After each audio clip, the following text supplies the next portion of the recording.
let's start with just what's on LinkedIn. We can share an update. So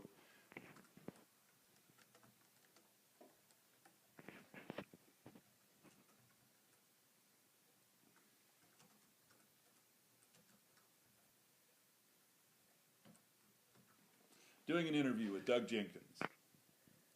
That's going to get you blacklisted on a few websites. Well, it might. But now about 1,000 people know what's happening with me right now, if they look at their LinkedIn page. We got some LinkedIn today, just some top headlines that LinkedIn thinks you might be interested in based on your profile information. And there's our little posting there. Now let's look at the profile. One of the things that I said that you can do is you can fill it with keywords. So MBA and degree completion director, associate professor of business, SPHR, senior professional in human resources, speaker, social media consultant. You choose what goes there. And then after your name, I've got my credentials, and you choose that. Now, you've got your current and past employer information, your education, recommendations. Neat thing about recommendations is you get to solicit recommendations from people. They can come unsolicited, but you choose to put the recommendations up on your site. So if somebody gives you a half-baked recommendation, it doesn't go on your site. You can list your company websites, your favorites, and then here's one of the things that people don't often clean up. The default for LinkedIn would be Scott-Freehafer and then a series of alphanumeric slashes. Okay. So it'd be Scott-Freehafer /XYPT/Z14Q. Right. And I'd kind of look at it like, what would I put on a business card and how would I try to remember it? You can actually go to edit. And then over here, when you hit the edit button, you'll be able to customize your public profile link. Okay. So some people may want to do that. It gives you a status completion. And one of the things that you have to have in the status completion is a bachelor's degree to get 100%. So some people won't be able to do that, but the more status you have completed, the better your resume will be. And there's a neat button right down here that a lot of people have never clicked on. PDF. Let's see what it turns into. Well, my goodness, that is a LinkedIn resume. Oh, okay. Very cool. So it lists the keywords, your summary that you wrote, your goals, specialties, your experience, skills and expertise, education, honors, and then your recommendations get brought in. I mean, think about that from a recruiter's perspective. They're doing a search for somebody, and all they have to do is click on the Acrobat button, and it pulls a resume complete with recommendations up. How cool is that? That's really nice. Now, there's a few other things that people may want to pay attention to in LinkedIn, and one is groups. There's many groups that I belong to, and some that I quote-unquote own. Okay. They're not profit makers, but let's take a look at the Accreditation Council for Business Schools and Programs. That's our business school accrediting body. Here you've got discussions. You can see the members list, who's got a promotion, who has jobs available. Okay. And this is a free resource that employers can use, and we do have local organizations which also have LinkedIn groups that you can post jobs on. And this is one of the nicest buttons if you have like a niche group that, say it's an HR group like Linked HR. They'll probably have 100 or 200 HR jobs from around the world that are posted there at any given time. Okay. Another thing that you can do here is linked jobs. Now, let's do an advanced search and see what is within 45840. And let's go 35 miles within the Findlay area. And we've got 46 jobs. So that's a resource that your viewers may be interested in. And what's nice about this is I get some information about these jobs via people in my network also. So I can click here, and there's 75 people who the Macy's Lima Mall job that are in my network that I might be able to contact for a student and say, hey, I've got a candidate you might be interested in. 29 people for the executive director of Sunrise Senior Living. Now here's a little different. These are people who are in my first and second layer of LinkedIn connections. So you've got Andrea Gersick right there. She's a friend, a first degree connection. And then people in her network are second degree connections. So if I've got a development engineer for laser processes, which I don't even know what that would be, but I've got a direct connection to the HR manager at that company. Another thing, you've got obviously email, and that's okay. Companies is an interesting function. Let's say I want to search for Whirlpool.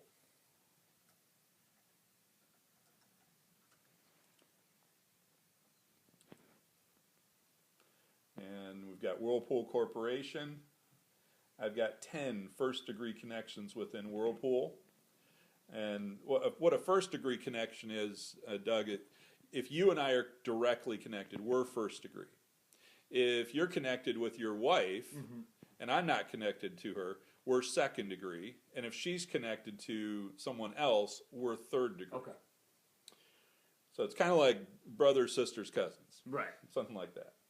And this tells me who I'm connected with, a first degree connection, second degree, and then employees within LinkedIn that I may be able to refer a student or refer somebody for a position.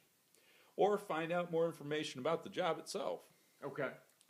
But this is a neat thing. If let's say somebody's looking in the Courier on your website and they want to find out a little bit more about a company, they can go into LinkedIn and find out who they're connected to do that little deeper dig.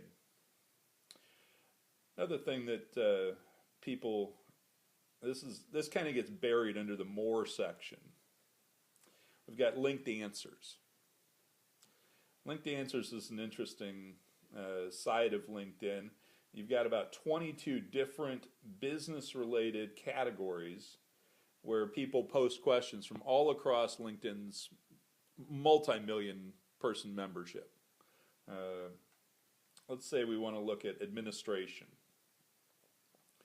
Well, they've got business insurance, commercial real estate, customer finance, customer service, facilities management, purchasing, and regulation and compliance as subcategories. So you can drill down a little bit deeper. And then you can ask a question. And let's say I wanted to respond to this person. I had something good to offer him. I respond. He gets enough responses. It answers his question. He closes the question, and he labels somebody as best in class. And you kind of see down here, administration experts. Dave Maskin, he's a first degree connection. I don't know him, but he's always one of the top responders. He's got 49 best in category answers. And you think about it from an expertise standpoint, if you're looking for a consultant, LinkedIn's own users are giving people that vote of confidence. Sometimes you'll also see who's responded to the most questions in a week, and Dave's usually there too. I don't know what he does, but he'll respond to 500, 600, 700 questions a week. Wow. But another thing about LinkedIn is they've got a learning center. And if you think about the learning center, there's two sides to it.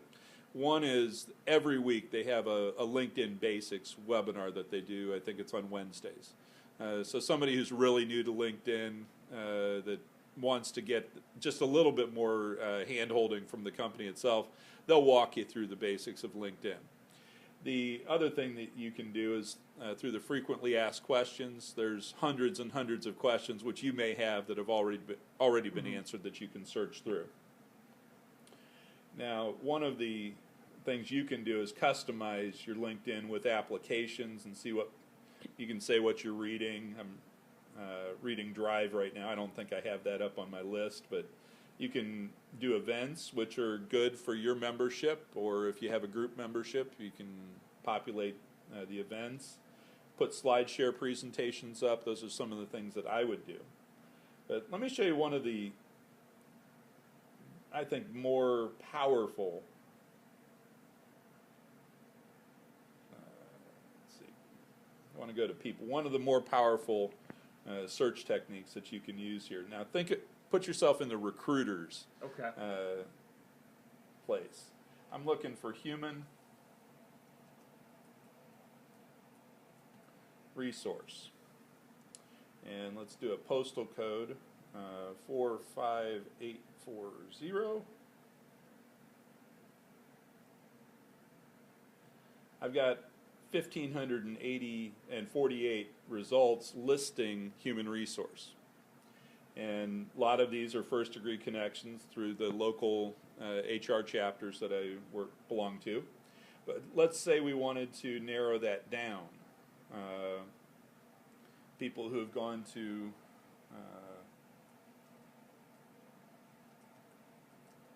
you put in like the school, the University of Findlay. Yeah.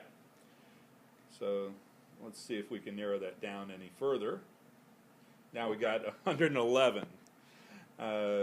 And you got photos for some, not for others. I do recommend a good photo. Not the shot that you cropped off of something that you have out on Facebook, but a good studio photo or professional photo, because it's your one chance to put yourself out there on LinkedIn. It's not a photo sharing site. Facebook, that's photo sharing. But let's say we want to look at Anita Schoonover. She's got a photo up there.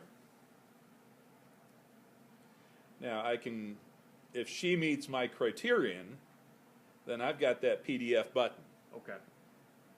And I can pull her LinkedIn resume. And that's a really cool feature. Now, LinkedIn has two different styles of membership. One is free, and the other is a paid service. I do everything on a free service. But what happens, let's say, I want to look for ventriloquist.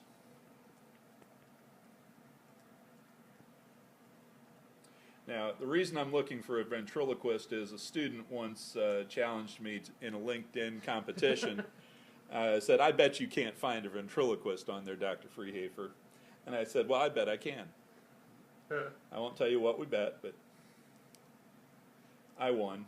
There are 277 ventriloquists on LinkedIn. And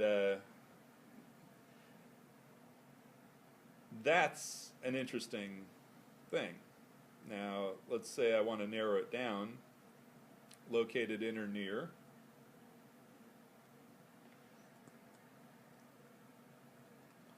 In or near Findlay, within 50, let's go 75 miles. I want to bring a ventriloquist in to do an interview with you.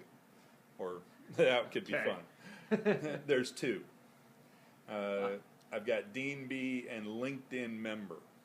Now, if I'm connected to Dean B by a third degree, so I can send him an in-mail if I pay for it.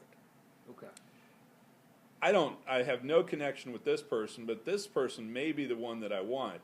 If I was a paid member, I would have direct connection to this person. For me, there's no reason to be a paid member, but if you're a recruiter, if you're in human resources, having that extra connection could be a very good thing.